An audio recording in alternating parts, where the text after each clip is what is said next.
can you make more disposable income? How can you make more cash? How can you have more money that you can spend on yourself?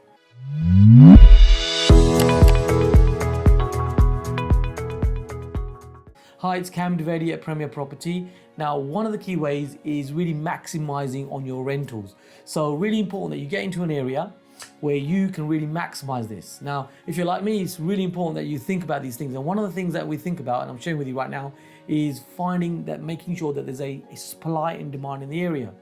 So specifically, checking in on things like what type of inward migration is coming into the area, checking ONS figures, finding areas where you've got a large tenant demand, large pool of tenants wanting to be in this area.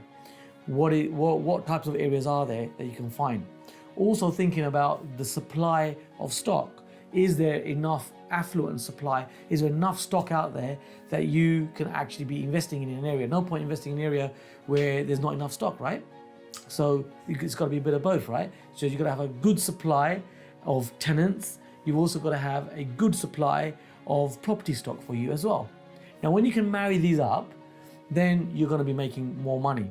Now, another way that you can actually do this, and I'm showing right now, is that you can actually maximize your rental income by making sure that you've got the lowest purchase prices and the highest rental for your area. So think about these two parameters, okay? So look for the ratio where your purchase prices are lower. Now, typically 160K or less, the lower you go, is going to be a really good purchase price for you.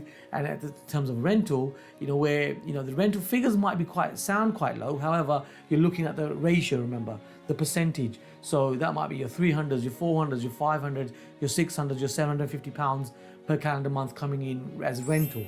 So when you put these two together and you find that ratio, you're finding that your yields, your gross yield, is really good. And the figures that we aim at Premier Property is 7%. So think about your gross yields being 7% plus.